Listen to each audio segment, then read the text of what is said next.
प्रिया और उसकी सास एक कमरे में बैठे हुए हैं। वो काफी देर से एक दूसरे को देखती जा रही हैं और कुछ कह नहीं रही। और प्रिया कहती है, माँ मैं सोच रही हूँ कि क्यों ना हम कोई कारोबार ही करना शुरू कर दें। इससे घर से पैसे भी आएंगे और हम बोर भी नहीं होंगे घर में।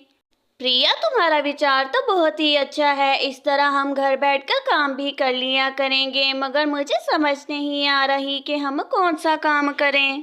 माँ जी आप इस बारे में बिल्कुल भी मत सोचें। ये सब कुछ मैं जल्द ही सोचकर आपको बताऊंगी कि हमें कौन सा कारोबार कर लेना चाहिए आज। तो फिर प्रिया ठीक है, तुम इस बारे में सोचो। और मुझे लगता है कि अब हम दोनों को पहले घर का काम कर लेना चाहिए। सूरज भी बस आता ही होगा। माँ जी मैं घर का सारा काम कर लेती हूँ, आप बस सूरज जी के लिए खाना बना लें। आपको तो मालूम ही है कि उन्हें खाना ना मिले तो वो गुस्सा हो जाते हैं। ठीक है प्रिया, जैसे तुम कहो। मैं अभी जाकर बावर्ची खाने में पहले जाकर सूरज के लिए खाना ही बना लेती हूँ, अपने बेटे की पसंद का। प्रिया की सास तो जल्दी से बावर्ची खाने की तरफ चली जाती है और वो जल्द ही बावर्ची खाने में भी चली जाती है। और वो भोजन जल्द ही बना लेती है सबके लिए शाम का। और वो अपने बेटे के लिए खास उसके मनपसंद का हलवा भी बना लेती है। दूसरी तरफ प्रिया भी जल्द ही अपना काम कर लेती है और सूरज भी घर आ जाता है वापस। माँ आज तो खाने की बहुत अच्छी खुशबू आ रही है। मुझे लग रहा है कि आज आपने अपने बेटे के लिए खुद अपने हाथों से ही भोजन बनाया है। हाँ सूरज, आज मैंने तुम्हारे पसंद का हलवा बनाया है। तुम जाकर जल्दी से मुंह हाथ धोकर आ जाओ, फिर मैं खाना लगा देती हूँ तुम्हारे लिए। जी माँ, मैं अभी जाकर मुंह हाथ धोकर आता हूँ। मुझसे तो अब आपके हाथों का बना हुआ हलवा खाने का इंतजार ही नहीं हो रहा। स्वादिष्ट हलवा। सूरज तो जल्दी से वहाँ से जाता है और जल्द ही मुंह हाथ भी धो लेता है। और जितनी देर तक सूरज मुंह हाथ धोकर वापस आता है, उतनी देर में उसकी माँ खाना भी लगा देती है और जल्द वहाँ पर सब आ जाते हैं और वो खाना भी खा लेते हैं। खाना खाने के बाद वो तीनों तो फौरन ही अपने कमरे में चले जाते हैं और सो जाते हैं। और कुछ देर बाद सुबह भी हो जाती है और सुबह होने के साथ ही सूरज भी उठ जाता है। सूरज तो टाइम से ही तैयार हो जाता है क्योंकि उसे ऑफिस जो जाना होता है और वो ऑफिस चला जाता है। और उसके पीछे प्रिया भी सारा काम कर लेती है और उसकी सास भी उसके साथ पूरा काम करवाती है। प्रिया की सास तो उसके साथ सारे घर की सफाई करवाती है और फिर कुछ देर बाद उसको एक मैक्सी दिखाती है और उससे पूछती है कि ये उसको पसंद आई कि नहीं। प्रिया मेरी बेटी, ये मैक्सी मैंने तुम्हारे लिए बनाई है। मुझे बताओ कि तुम्हें ये मैक्सी पसंद आई है या नहीं, मैं फिर तुम्हारे लिए और बना दूंगी। सच में वो मैक्सी तो बहुत ज़्यादा ही सुंदर थी और प्रिया तो उसे देखती ही रहती है और फिर अपनी सास से कहती है, माँ जी ये मैक्सी तो बहुत ज़्यादा ही सुंदर है। मुझे कब से ऐसी मैक्सी ही चाहिए थी, मगर घर की मसरूफियत की वजह से मैं बाहर जा नहीं पा रही थी। देखो प्रिया बेटी, अब तुम्हें बाजार जाने की कोई ज़रूरत नहीं है। तुम्हारी माँ जी ने तुम्हारे लिए मैक्सी घर में ही बना दी है, अब तुम इसे पहन लो। माँ अब हम अपने डिज़ाइन किए हुए कपड़े अपनी दुकान में लगाएंगे और मुझे पूरा विश्वास है कि वो लोगों को बहुत ही पसंद आएंगे और सुंदर भी।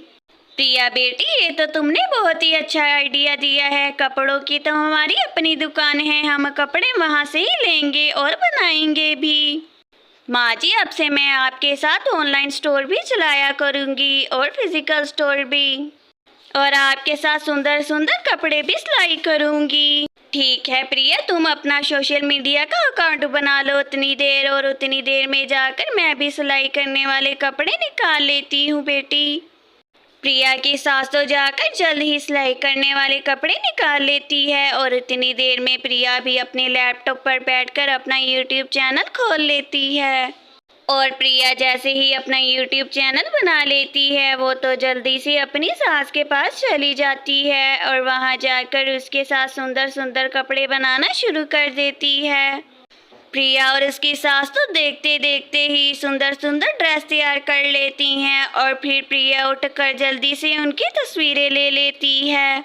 और उसकी वीडियो भी बना लेती है और फिर उसे जल्द ही अपने यूट्यूब चैनल पर लगाने के लिए बैठ भी जाती है और फिर कहती है, माँ जी, हमारी सिलाई मशीन की जो दुकान काफ़ी देर से बंद है, अब उसको वक्त आ गया है कि अब हम उसे अपने इस्तेमाल में ला सके और काम करें। क्यों नहीं प्रिया, वैसे भी वो दुकान काफ़ी देर से बंद ही है और हमारे किसी काम भी नहीं आ रही है, इस तरह उसका भी कुछ काम हो जाएगा। जी माँ जी, मगर मुझे लगता है कि हमें जाकर पहले दुकान की अच्छी तरह से सफाई कर लेनी चाहिए ताकि फिर हम उसमें काम कर सकें। ठीक है प्रिया, जैसे तुम कहो, हम जाकर कुछ ही दिनों में दुकान को अच्छी तरीके से साफ कर लेंगे और उसी के बाद ही अपने कपड़े वहाँ लगाएंगे। कुछ ही देर में शाम भी हो जाती है और शाम होने के साथ ही सूरज को भी छुट्टी हो जाती है उसके काम से और वो भी काम कर कर घर वापस आ जाता है। प्रिया अपने पति को सब कुछ बताती है उसके नए कारोबार के बारे में जो उसने और उसकी सास ने मिलकर शुरू किया। प्रिया, ये तो बहुत ही अच्छी बात है जो तुमने और माँ ने अपना एक नया कारोबार करने का सोचा और साथ साथ उसकी प्रमोशन भी कर रही हो। सूरज जी, मुझे आपकी बातें सुनकर बहुत अच्छा लगा और मुझे ये सुनकर बहुत ही अच्छा लग रहा है कि आप हमारे बिजनेस को इस तरह सपोर्ट कर रहे हैं। प्रिया, तुम्हें तो मालूम ही है कि आजकल कपड़ों की खरीदारी जितनी होती है उससे ज़्यादा तो खरीदारी किसी चीज़ की भी होती ही नहीं है। जी सूरज जी, एक बार हमारा भी बिजनेस इस्टेब्लिश हो जाए तो फिर हमारा भी मार्केट में एक नाम बन जाएगा और कमाई भी बहुत होगी हमारी इस बिजनेस से। हाँ प्रिया, ये तो तुम बिल्कुल ठीक कह रही हो। मैं कह रहा था कि कल जाकर तुम दुकान भी साफ कर लेना ताकि हमारा फिजिकल स्टोर भी चल सके। काफ़ी रात हो गई थी, इस वजह से प्रिया और सूरज भी सो जाते हैं और ऐसे ही कुछ देर बाद सुबह भी हो जाती है और सुबह होते साथ ही प्रिया और उसकी सास तो जल्दी से दुकान पर जाने की तैयारी करती हैं।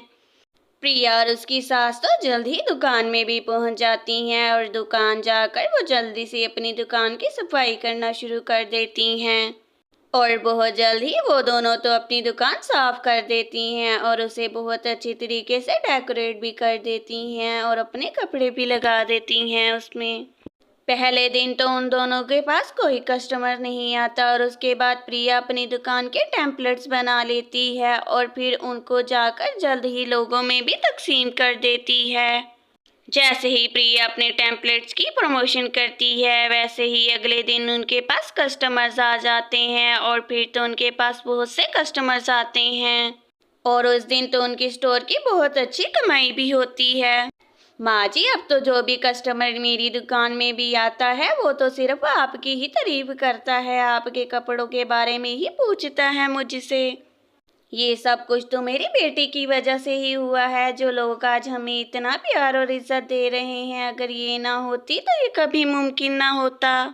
माँ जी, इस काम को चलाने में जितनी मेरी मेहनत है उतनी ही आप दोनों की भी है। अगर हम तीनों मिलकर काम ना करते तो आज ऐसा कभी ना होता।